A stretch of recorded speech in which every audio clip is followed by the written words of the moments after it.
Welcome to oil அழகு channel. நான் தான் உங்களோட திவ்யா, காஸ்மெட்டிக் ஃபார்முலேட்டர். இன்றைக்கி நம்ம பார்க்க போகிற வீடியோ என்னென்னு பார்த்தீங்கன்னா, கோல்ட் ப்ராசஸ் மெத்தட் தான் பார்க்க போகிறோம். ஸ்கின்னை நல்லா பிரைட்டனாகவும் நேச்சுரல் க்ளோவோடு வச்சுருக்கிறதுக்கு ஹெல்ப்ஃபுல்லாக இருக்குது இந்த சோப் எப்படி பண்ணுறதுன்னு பார்க்கலாம் இன்றைக்கி இந்த வீடியோவில். இதில் மெயினாக யூஸ் பண்ணியிருக்க இன்க்ரீடியன்ட்ஸ் பார்த்திங்கன்னா rose petals powder, saffron, milk powder, இது எல்லாமே வச்சு பண்ணியிருக்கோம். நம்ம இன்றைக்கி பண்ண போகிறது கோகோனட் ஆயில் வச்சு தான் பண்ண போகிறோம். நான் 2 ரெசிபி இதில் கொடுத்துருக்கேன். ஆயிலி ஸ்கின்க்கு எப்படி பண்ணணும், ட்ரை ஸ்கின்க்கு எப்படி பண்ணணுன்றது கொடுத்துருக்கேன். ஸோ வீடியோ ஸ்கிப் பண்ணாமல் கடைசி வரைக்கும் பாருங்கள். இந்த ஸ்கின் க்ளோ சோப் எப்படி பண்ணுறதுன்னு பார்க்கறதுக்கு முன்னாடி இதுக்கு என்னென்ன தேவையான இன்க்ரீடியன்ட்ஸ், அதோட பெனிஃபிட்ஸ், நம்மளோட கேல்குலேஷன்ஸ் இது எல்லாம் பார்த்துட்டு அதுக்கப்புறம் இந்த சோப் எப்படி பண்ணுறதுன்னு பார்க்கலாம். வாங்க வீடியோக்குள்ளே போகலாம்.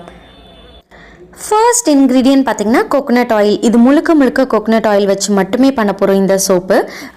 ஆயிலி ஸ்கின்க்கு, ட்ரை ஸ்கின்க்கு வேறு மெத்தடு, அதோட ரெசிபிஸ் வந்து ஃபைனலாக கொடுத்துருப்பேன். இப்போது இதில் பார்த்திங்கன்னா கோகோனட் ஆயிலை டேரெக்டாக அப்ளை பண்ணோம் அப்படின்னா மாய்ஸ்சர் நல்லா கிடைக்கும். இதுவே சோப்பாக மாறுது, அதாவது காஸ்டிக் சோடாவோட சேர்ந்து கலக்கும் போது பார்த்திங்கன்னா அதில் கிளென்சிங் ப்ராப்பர்ட்டிஸ் அதிகமாக இருக்கும். ஸோ நம்மளோட ஸ்கின்னில் இருக்க டர்ட்ஸை ரிமூவ் பண்ணுறதுக்காகவும், சோப்பை நல்லா ஹார்டன் பண்ணி கொடுக்கறதுக்காகவும், சோப்பை நிறைய நுரைக்க வைக்கிறதுக்கு இந்த கோகோனட் ஆயில் வந்து ஹெல்ப்ஃபுல்லாக இருக்குது. சோப் மேக்கிங்கை பொறுத்த வரைக்கும் 100% கோகோனட் ஆயில் யூஸ் பண்ணக்கூடாது. அதுக்கான ரீசன் என்னென்னா, நான் சொல்லியிருந்தேன்ல, கோகோனட் ஆயிலும் காஸ்டிக் சோடாவும் கலக்கும் போது கிளென்சிங் ப்ராப்பர்ட்டிஸ் அதிகமாகும். அப்படி ஆகும்போது நம்மளோட ஸ்கின்ல இருக்க மாய்ஸ்சர் எது, டர்ட்ஸ் எது, இம்ப்யூரிட்டிஸ் எதுன்னு இந்த ஆயிலுக்கு வந்து தனித்தனியாக பிரிக்க தெரியாது. மொத்தமாக ஸ்கின்ல இருக்க எல்லாத்தையுமே அது ட்ரை பண்ணிடும். ஸோ அதனால் கிளென்ஸ் பண்ணுறதுனால நம்மளோட ஸ்கின் வந்து ரொம்பவே ட்ரை ஆகிடும். இந்த ரீசனால் தான் 100% கோகோனட் ஆயில் யூஸ் பண்ணக்கூடாது. சோப்பிங்கோட ரூலே பார்த்தீங்கன்னா 33% வரைக்கும் கோகோனட் ஆயில் யூஸ் பண்ணலாம். அதே மாதிரி சூப்பர் ஃபேட்டும் பார்த்தீங்கன்னா 1 to 7% தான் இருக்கும். இந்த 2 ரூல்ஸையும் நம்ம பிரேக் பண்ணி தான் இந்த சோப்பை எப்படி பண்ணுறது அப்படின்றத பார்க்க போகிறோம். இதில் ஃபர்ஸ்ட் ரூல் பிரேக் பண்ணுறது 100% கோகோனட் ஆயில். சரி, இப்போ அடுத்த இன்க்ரீடியண்ட்டுக்குள்ளே போகலாம். சோடியம் ஹைட்ராக்சைடு எதுக்காக யூஸ் பண்ணுறோன்னு பார்த்தீங்கன்னா, காஸ்டிக் சோடா வந்து அதிகமான pH இருக்குது. இது அதிக அமிலத்தன்மை உடையது. அதாவது இதோட pH பார்த்திங்கன்னா 13. இதை வந்து டேரெக்டாக நம்ம கையில் தொட்டோம் அப்படின்னா ஸ்கின் வந்து பர்ன் ஆயிரும். ஸோ அதனால் நிறைய சேஃப்டி மெஷர்மெண்ட்டோடு தான் இதில் நீங்கள் ஒர்க் பண்ணணும். என்னென்ன சேஃப்டி மெஷர்மெண்ட் பார்த்திங்கன்னா, க்ளவுஸ் போட்டுக்கிறது, ஃபுல் ஹேண்ட் ட்ரெஸ் போட்டுக்கிறது, கண்ணை ப்ரொடெக்ட் பண்ணிக்கிறது, ஓப்பன் ஸ்பேஸில் பண்ணுறது. ஏன்னா இது ஓப்பன் ஸ்பேஸில் பண்ணும்போது இதோட நெடி அந்த அளவுக்கு நம்ம சுவாசிக்க மாட்டோம், அந்த ஒரு ரீசன்னால்.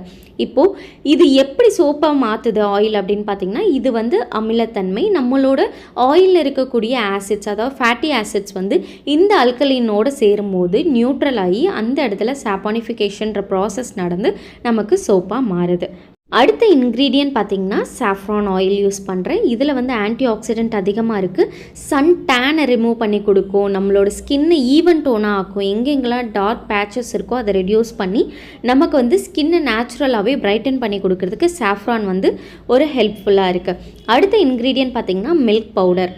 மில்கில் பார்த்திங்கன்னா நார்மலாகவே லாக்டிக் ஆசிட் அதில் இருக்கனால ஸ்கின்னில் இருக்கக்கூடிய டார்க் ஸ்பாட்ஸாக இருக்கட்டும், பிக்மெண்டேஷனாக இருக்கட்டும், அதை லைட்டன் பண்ணி கொடுக்கறதுக்கு ஹெல்ப்ஃபுல்லாக இருக்குது. அது மட்டும் இல்லாமல் நம்மளோட ஸ்கின்னில் இருக்கக்கூடிய டெட் செல்ஸை ரிமூவ் பண்ணி ஸ்கின்னை நேச்சுரலாக எக்ஸ்ஃபோலியேட் பண்ணுறதுக்கும் ஹைட்ரேட்டடாக வச்சுருக்கிறதுக்கும் ஹெல்ப்ஃபுல்லாக இருக்குது. அடுத்த இன்க்ரீடியன்ட் பார்த்திங்கன்னா ரோஸ் பெட்டல்ஸ். ரோஸ் பெட்டல்ஸ்லேயுமே பார்த்திங்கன்னா அதிக ஆன்டி ஆக்சிடென்ட்ஸ் இருக்குது. அதை எக்ஸஸ் ஆயிலை கண்ட்ரோல் பண்ணி கொடுக்குது. அது மட்டும் இல்லாமல் டார்க் ஸ்பாட்ஸையும் ரெடியூஸ் பண்ணி நம்மளோட ஸ்கின்னை ஈவன் டோனாக ஆக்கிறதுக்கு வந்து ஹெல்ப்ஃபுல்லாக இருக்குது.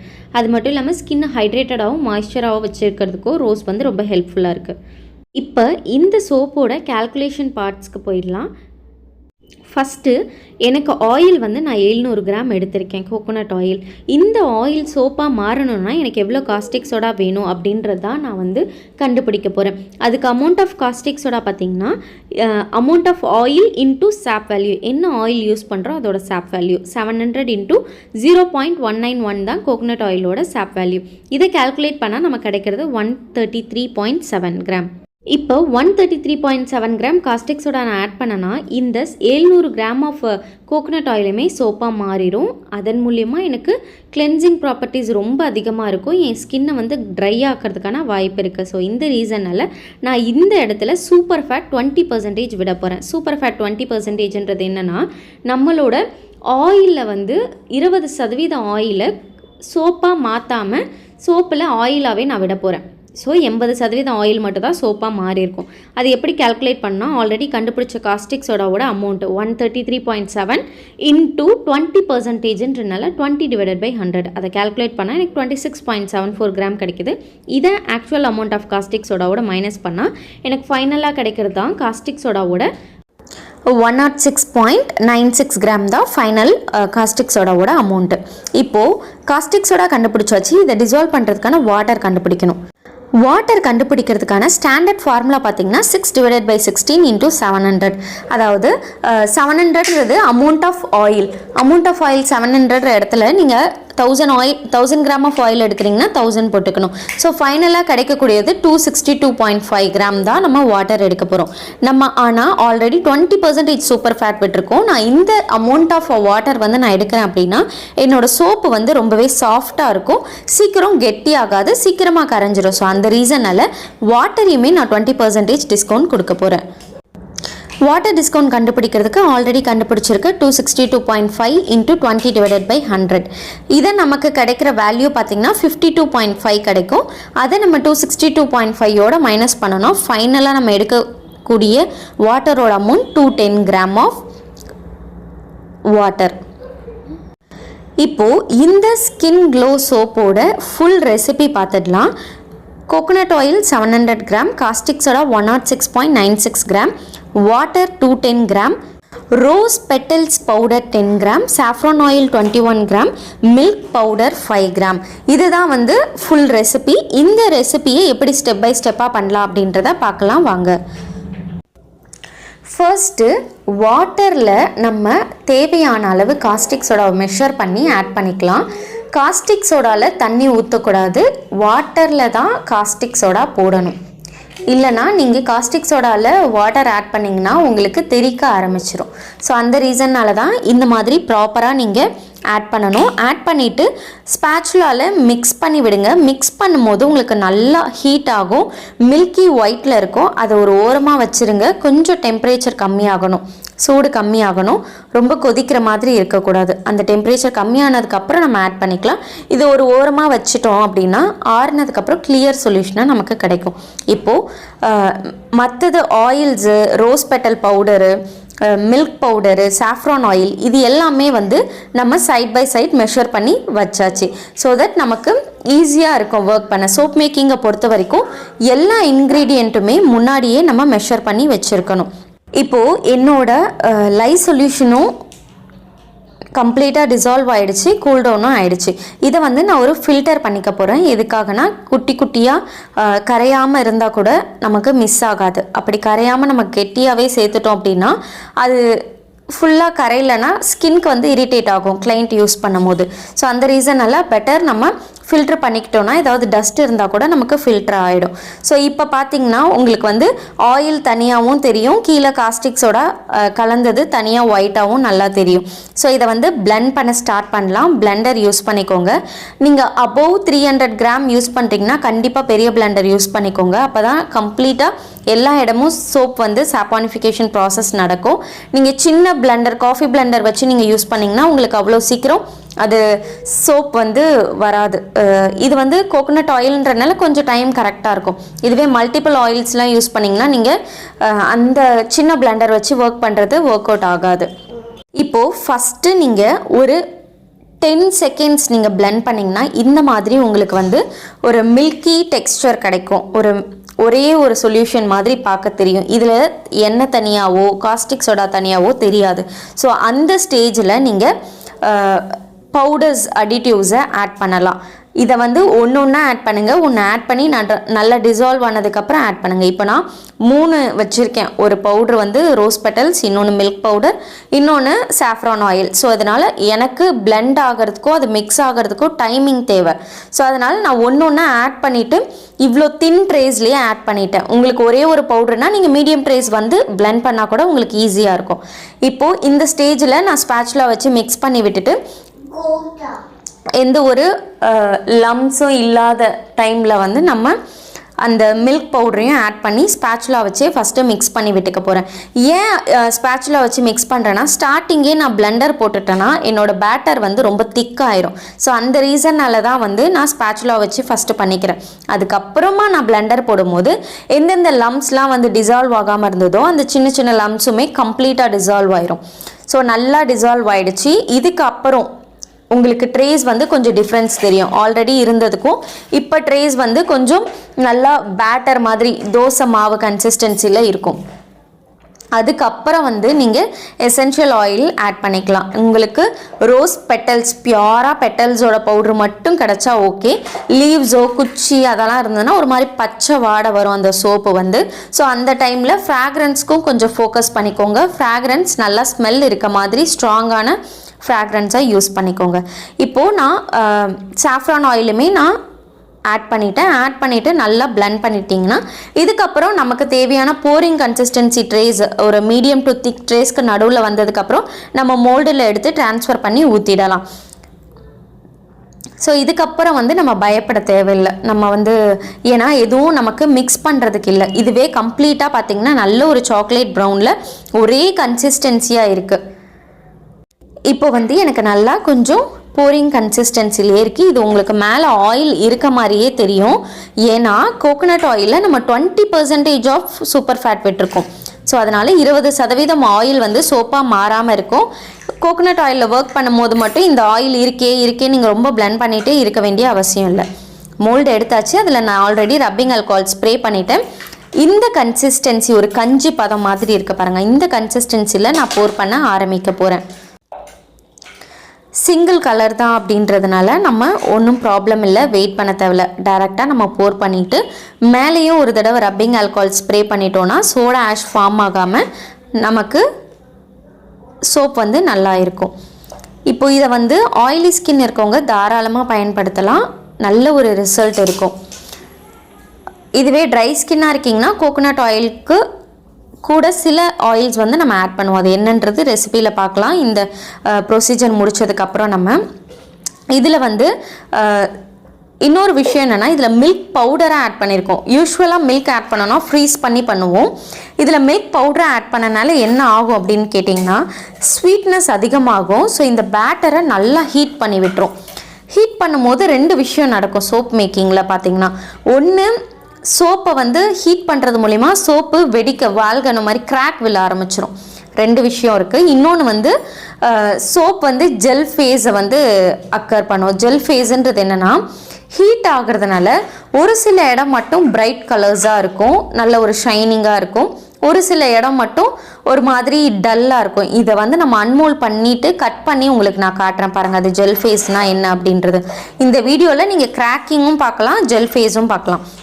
இப்போது கொஞ்ச நேரம் கழித்து இந்த மாதிரி தான் இருக்கும். அந்த ஆயிலெலாம் கொஞ்சம் மேலே தெரியும். அதுதான் நம்ம 20% சூப்பர் ஃபேட் விட்டதுக்கான அடையாளம். நான் ரப்பிங் ஆல்கஹால் ஸ்ப்ரே பண்ணி இதை செட் பண்ணிவிட்டு மறுநாள் நான் இதை அன்மோல் பண்ணி இப்போ கட் பண்ண போகிறேன். கட் பண்ணும் போது பாருங்கள், உங்களுக்கு நான் அந்த ஜெல் ஃபேஸோட இது காட்டுறேன். அந்த அச்சு உங்களுக்கு தெரியும். நடுவில் மட்டும் ரவுண்டாக இருக்கும், ஒரு டார்க் கலராக இருக்கும்.